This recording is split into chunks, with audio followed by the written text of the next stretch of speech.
Hello बच्चों, welcome to my YouTube channel doctor Saroj Kumari. I am your bio teacher doctor Saroj ma'am. I teach you bio and class 11 बायो। हम लोग class 11 की bio में digestion और absorption continue कर रहे हैं और आज डाइजेशन और एब्जॉर्प्शन का हमारा ये ठीक है। हम लोग अभी तक डाइजेशन पढ़ चुके हैं, अब हम क्या पढ़ेंगे? एब्जॉर्प्शन पढ़ेंगे कि फूड जो हमारी बॉडी में हम लोग इंटेक करते हैं, फिर उसका जो डाइजेशन होता है, फिर उसका एब्जॉर्प्शन हमारे बॉडी में कैसे होता है। तो एब्जॉर्प्शन वो प्रोसेस है बच्चों। एब्जॉर्प्शन क्या है? एब्जॉर्प्शन वो प्रोसेस है जिसके थ्रू जो हम लोगों ने फूड डाइजेस्ट किया, उसके जो न्यूट्रिएंट्स थे, उसके जो विटामिन थे, एंजाइम्स थे, वो हमारी बॉडी कैसे उसको एब्जॉर्ब करती है और कैसे हमारे ब्लड सेल्स और लिवर तक पहुंचाती है। ठीक है। Absorption of digested food. Absorption की पहले डेफिनेशन बता देते हैं। Absorption is the process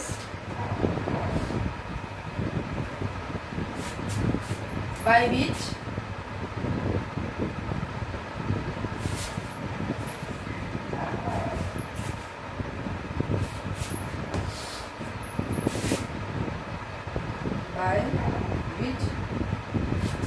the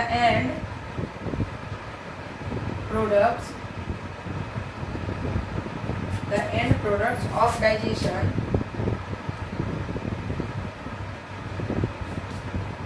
pass through the intestinal mucosa into the blood। तो बच्चे, एब्जॉर्प्शन क्या है? Absorption is the process by which the end product क्या होता है? जो भी डाइजेशन करने के बाद हमारे बॉडी में बच जाता है। And products of digestion passes through the intestinal mucosa. Intestinal mucosa याद है आप लोगों को? क्या पढ़ा था हम लोगों ने कि एलिमेंट्री कैनाल की जब हम लोगों ने हिस्टोलॉजी पढ़ी थी, तो वो क्या था? हमारा एलिमेंट्री कैनाल का गट जो था वो 4 लेयर से मिलके बना हुआ था। सबसे आउटर लेयर को सेरोसा बोलते थे हम लोग, और सबसे इनर लेयर क्या थी? हमारा म्यूकोसा। और वो म्यूकोसा फिर क्या करती थी? ये सबसे आउटर लेयर थी बच्चे, जिसे हम लोग बोले थे सेरोसा। ठीक है। और सबसे इनर लेयर जो थी ये ल्यूमेन था, और इसके ल्यूमेन के से अटैच जो लेयर थी ये क्या थी हमारी? ये म्यूकोसा थी। और ये म्यूकोसा फर्दर क्या बना रही थी? स्मॉल इंटेस्टाइन की इसके जो प्रोजेक्शन थे, तो ये क्या कर रहे थे? स्मॉल इंटेस्टाइन के फिंगर लाइक प्रोजेक्शन बना रहे थे, जिससे हम लोगों ने क्या कहा था? विलाई कहा था। ठीक है। तो ये क्या करती है कि म्यूकोसा क्या करती है? म्यूकोसा उसको एब्जॉर्ब करती है और ब्लड और लिवर तक ले जाती है। This is the absorption. It carried out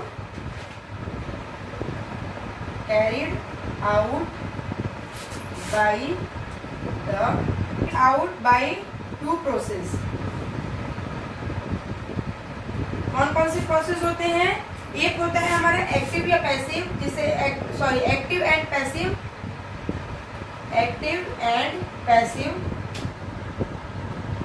या फैसिलिटेटेड ट्रांसपोर्ट। ठीक है। एब्जॉर्प्शन जो होता है हमारे फूड का जो एब्जॉर्प्शन हो रहा है, उसका 90% एब्जॉर्प्शन कहाँ हो जाता है? उसका 90% एब्जॉर्प्शन होता है स्मॉल इंटेस्टाइन में।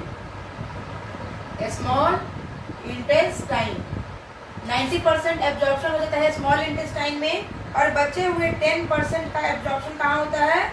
उसका एब्जॉर्प्शन होता है बच्चों स्टमक और लार्ज इंटेस्टाइन में। Stomach and large intestine. ठीक है।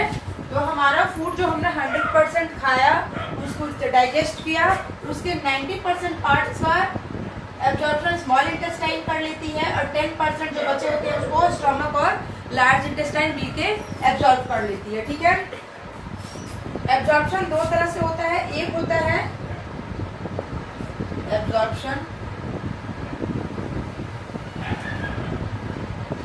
ठीक है। एक होता है बच्चे सिंपल डिफ्यूजन, सिंपल डिफ्यूजन, और दूसरा होता है फैसिलिटेटेड ट्रांसपोर्ट, फैसिलिटेटेड ट्रांसपोर्ट। ठीक है। सिंपल डिफ्यूजन में क्या होता है, इसमें किस किस चीज का मतलब एब्जॉर्प्शन हो जाता है, मोनोसेक्राइड्स का,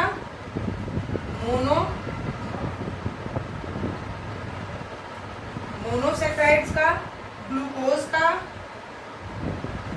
एमिनो एसिड्स का, ठीक है, and chloride ions, chloride ions का।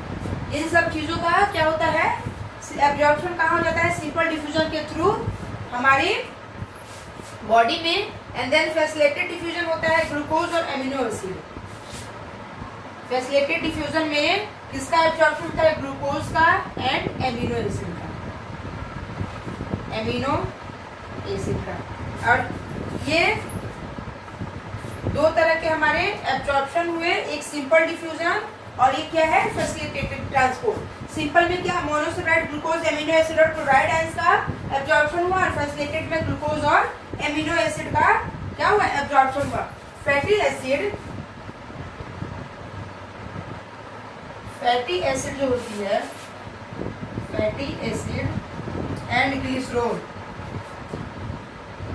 Fatty acid and glycerol being insoluble होती है, बीइंग इनसॉल्युबल। फैटी एसिड और ग्लिसरॉल जो होती है बच्चे वो इनसॉल्युबल होती है, तो इसका एब्जॉर्प्शन नहीं होता है ब्लड पे, does not absorb, doesn't absorb into the blood. इनका एब्जॉर्प्शन ब्लड में नहीं होता है क्योंकि ये क्या होती है, इनसॉल्युबल होती है। ठीक है। अब इसकी समरी देख लेते हैं कि कहाँ कहाँ एब्जॉर्प्शन हो रहा है।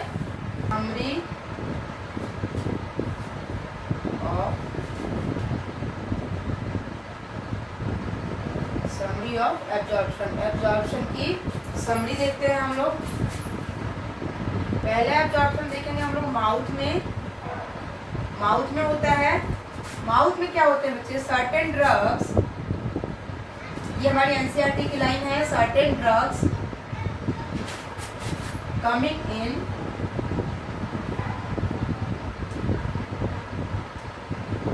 Contact with the mucosa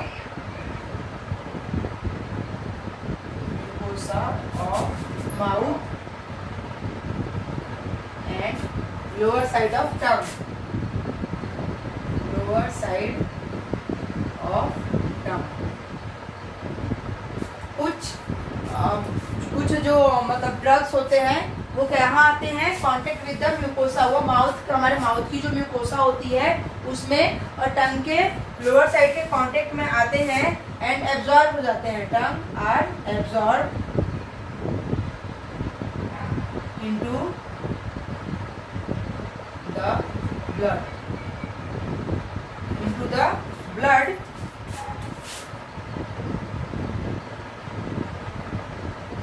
into the blood capillaries।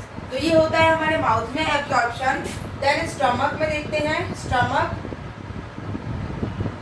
Stomach में एब्जॉर्प्शन कहाँ होता है, कैसी किस किस चीजों का एब्जॉर्प्शन होता है, absorption of water, simple sugars and alcohol, ठीक है। इन सब चीजों का एब्जॉर्प्शन कहाँ होता है, हमारे स्टमक में। देन स्मॉल इंटेस्टाइन में, स्मॉल इंटेस्टाइन में भी एब्जॉर्प्शन होता है। स्मॉल इंटेस्टाइन, इसमें किसका एब्जॉर्प्शन होता है, न्यूट्रिएंट्स का, न्यूट्रिएंट्स का एब्जॉर्प्शन होता है। As the digestion is completed here and the final product of, और यहाँ पे क्या होता है, digestion is completed here, digestion is completed, completed here. Digestion कहाँ कंप्लीट हो जाती है, स्मॉल इंटेस्टाइन में, और फाइनल प्रोडक्ट क्या होते हैं, फाइनल प्रोडक्ट इज,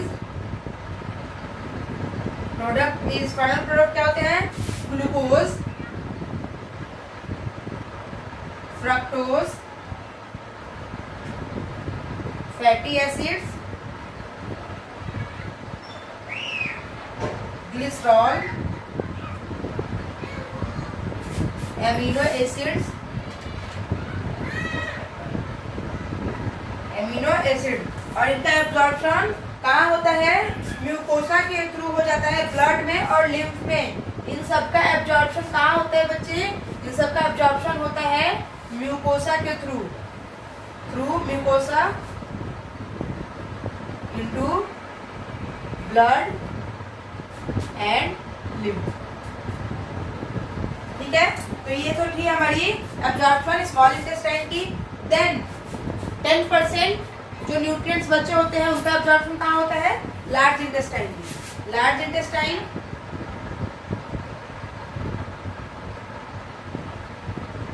यहाँ पे क्या चीज का एब्जॉर्प्शन तो है? वाटर, सम मिनरल्स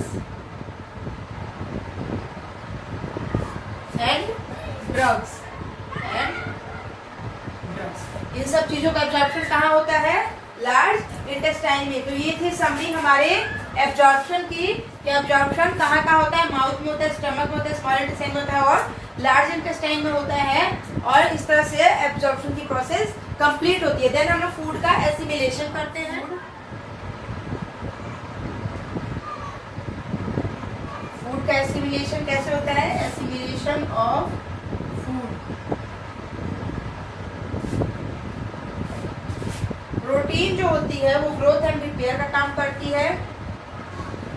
प्रोटीन्स ये वर्क करती है growth and repair.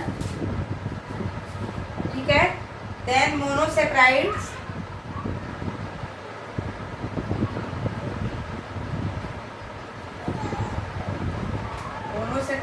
Stored.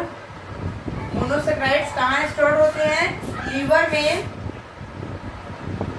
And muscle cells में। मसल सेल्स में जो होते हैं मोनोसेक्राइड स्टोर हो जाते हैं। और ये क्या करते हैं? किस फॉर्म में स्टोर होते हैं? In the form of glycogen. In the form of glycogen. किस फॉर्म में स्टोर होते हैं? ग्लाइकोजन के। देन फैट स्टोर होता है। फैट क्या करता है? फैट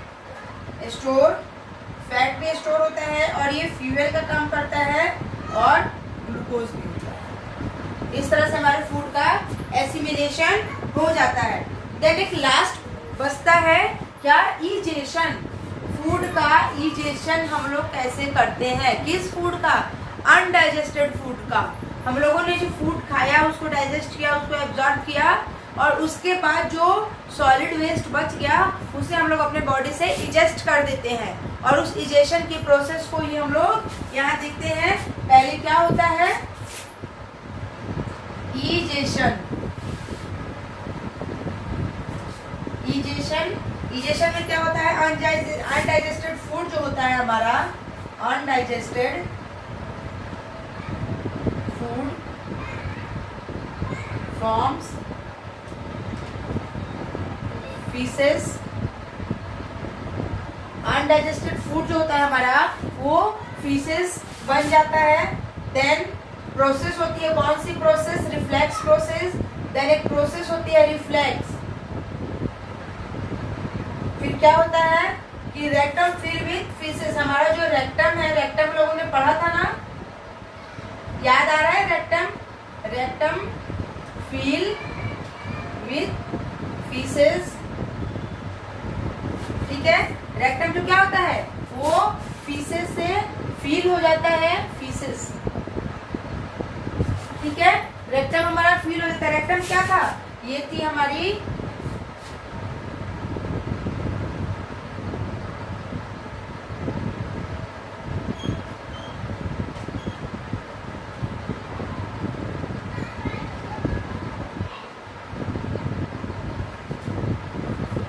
रेक्टम था हमारा लार्ज इंटेस्टाइन के लास्ट एंड पे।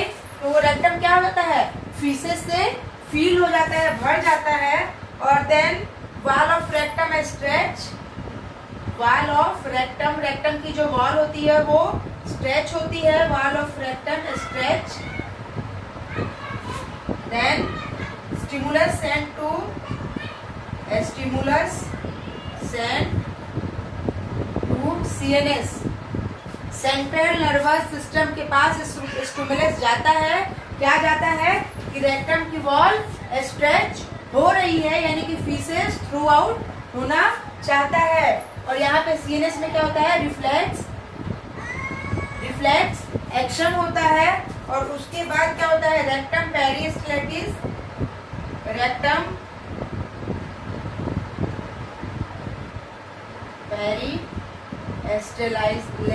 पेरिस्टाइटिस, रेक्टम क्या करता है, पेरिस्टाइटिस करता है, यानी कि जैसे ओसोफेगस में क्या होता था, पेरिस्टाइटिक मूवमेंट के थ्रू भोजन और ईसोफेगस फेरिंग से ईसोफेगस में आता था। तो उससे क्या कर रहा है, ये रेक्टम, इसके वॉल जो होते हैं स्ट्रेच होने लगते हैं और मैसेज चला जाता है सीएनएस के पास। सीएनएस क्या करता है, तुरंत वहाँ स्टिमुलस जाता है सीएनएस के पास, सीएनएस वहाँ से रिफ्लेक्स एक्शन लेता है और रेक्टम क्या करता है, पेरिस्टाइटिक मूवमेंट करता है। और उसके बाद क्या होता है, स्फिंक्टर जो होते हैं, यहाँ पे क्या लगे हुए थे, स्फिंक्टर लगे हुए थे, है ना। तो वो स्फिंक्टर क्या करते हैं, relax,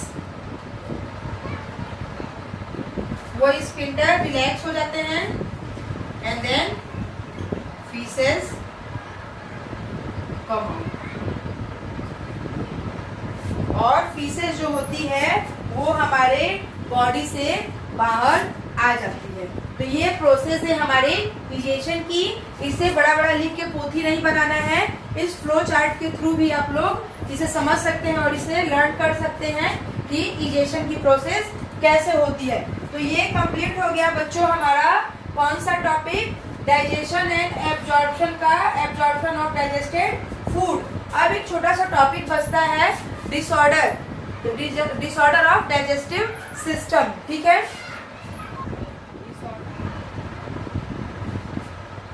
Disorders of digestive system, digestive system से ये क्या क्या डिसऑर्डर हो सकते हैं। तो डिसऑर्डर मतलब क्या होता है कि हमारे डाइजेस्टिव सिस्टम में इन्फेक्शन हो जाना, है ना।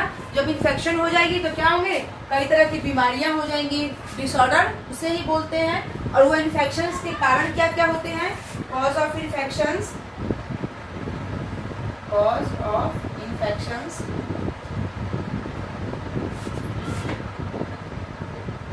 इन्फेक्शंस के कॉज क्या क्या होते हैं बच्चे, जो उतना ही पढ़ेंगे जितना हमारी एनसीईआरटी में दिया हुआ है, उससे ज्यादा नहीं करेंगे। पैरासाइट्स, पैरासाइट्स होते हैं, वो कहाँ पर होते हैं, पैरासाइट्स इन इंटेस्टाइन। हमारी इंटेस्टाइन में क्या होता है, जो पैरासाइट्स होते हैं वो इन्फेक्शन कॉज करते हैं। कौन कौन से पैरासाइट्स होते हैं, टेपवॉर्म, टेपवॉर्म, राउंडवॉर्म, ये हमारी एनसीईआरटी में दी हुई है, राउंडवॉर्म, थ्रेडवॉर्म, थ्रेडवॉर्म, हुकवॉर्म, हुकवॉर्म और पिनवॉर्म। ये सारे वॉर्म हमारी एनसीईआरटी में दी हुई है। और ये सारे वॉर्म क्या करते हैं, ये सारे पैरासाइट्स हैं जो हमारे डाइजेस्टिव सिस्टम का डिसऑर्डर क्रिएट करते हैं। पहला डिसऑर्डर कौन सा है, जॉन्डिस,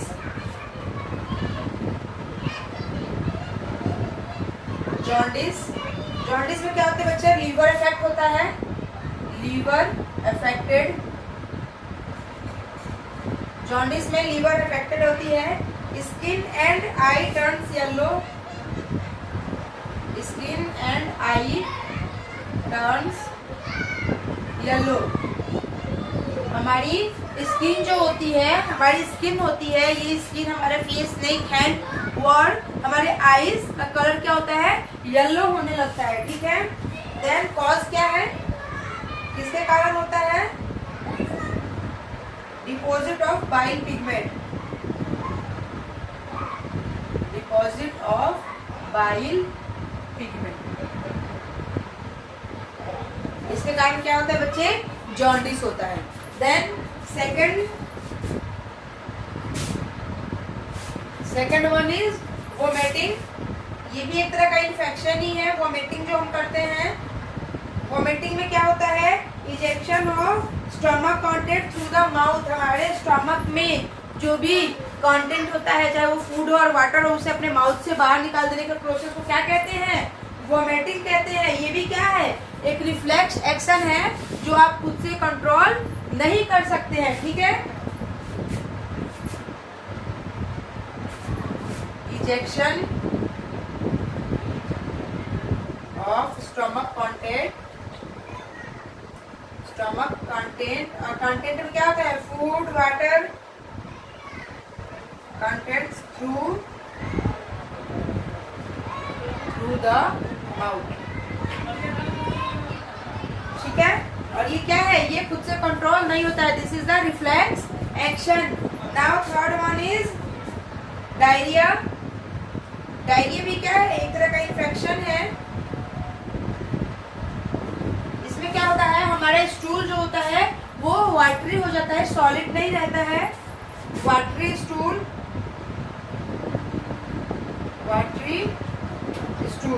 ठीक है। देन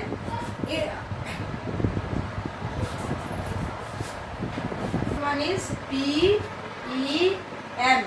ये कौन सा डिसऑर्डर है, प्रोटीन एनर्जी माल न्यूट्रिशन। और ये कहाँ होता है, ये जो प्री स्कूलिंग बच्चे होते हैं, छोटे बच्चे जो अभी अभी स्कूल जाना स्टार्ट करते हैं, उनके अंदर ये डिसऑर्डर ज्यादा पाया जाता है।